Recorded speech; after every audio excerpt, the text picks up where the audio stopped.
Olá, meninos e meninas do sétimo ano, tudo bem? Aqui é a professora Elisângela. Vamos começar a nossa primeira videoaula. O tema é Renascimento Científico e Cultural. É um movimento que vai ocorrer na Europa, tá? Esse movimento é um movimento artístico que vai retratar a sociedade europeia desse período. Essas são as principais obras artísticas retratadas nesse período, com técnicas próprias, né, de pintura que mostra o realismo, a profundidade e a beleza, né, das pinturas retratadas nesse período. O que é esse movimento, né? O que é o Renascimento? Quando nós falamos em Renascimento é porque ele já ocorreu, então é um renascer, é uma busca, né? É uma volta.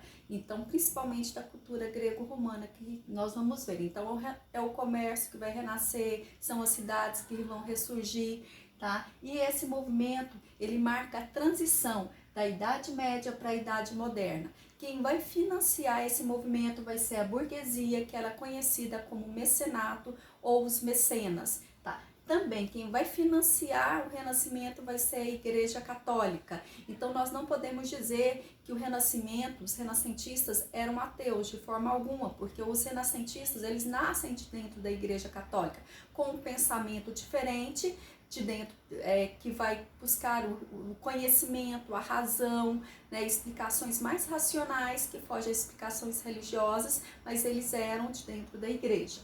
Quais os fatores principais desse período? Né? Nós vamos ter a expansão marítima comercial, nós vamos ter o renascimento comercial, o renascimento urbano, as pessoas vão começar a fazer as feiras, vão começar a voltar para a cidade, sair dos feudos. Vocês estão lembrados lá dos feudos, dos senhores feudais, dos servos. Esses feudos, eles vão entrar em decadência porque as pessoas vão para as cidades, tá? Influências das civilizações bizantinas na cultura, na arte, tá? Retomada dos estudos das civilizações grego-romanas, principalmente na filosofia, na forma de pensamento, tá? Na pintura também, na arquitetura.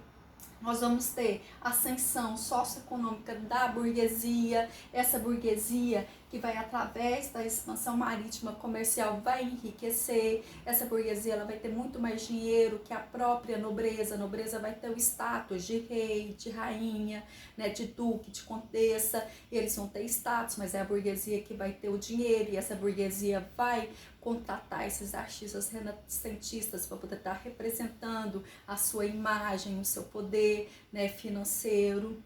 Nós vamos ter a invenção da imprensa, essa imprensa que vai começar a difundir, né, a ampliar essas ideias renascentistas para o mundo todo. Então as pessoas passam a ter mais acesso à cultura, né, ao conhecimento através dos livros.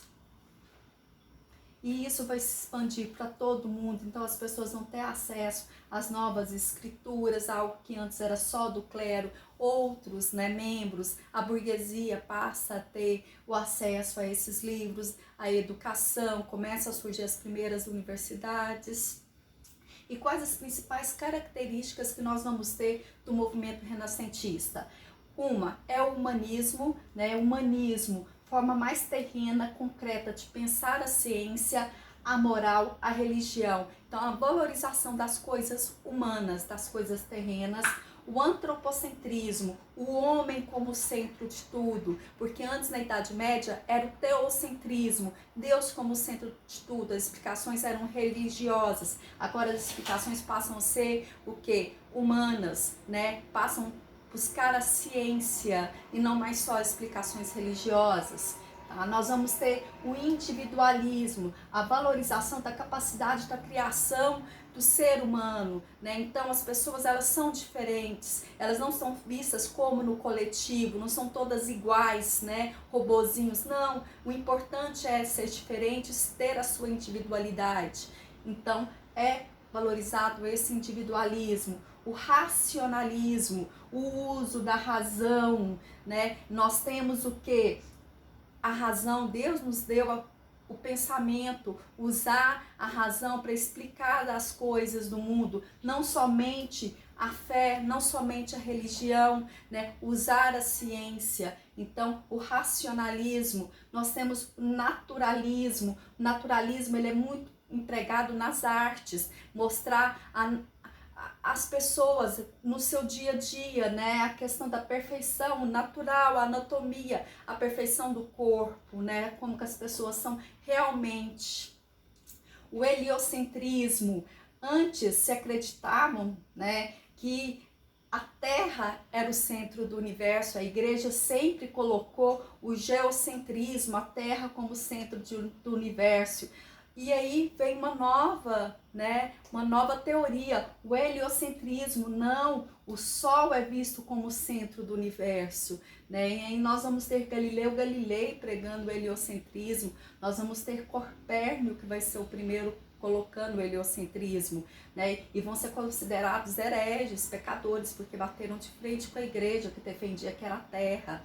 E o último, o hedonismo. O hedonismo, a valorização dos prazeres do corpo. O corpo visto como fonte de beleza. Se nós somos criaturas de Deus, nosso corpo não é fonte de pecado, nós somos o belo, né? Tanto que as esculturas greco-romanas mostram o nu, não como nu, como pecado. As esculturas, né, as pinturas renascentistas mostram o nu, não o nu como algo pecaminoso, como feio, mas o nu como algo belo, que Deus nos criou como perfeição do belo.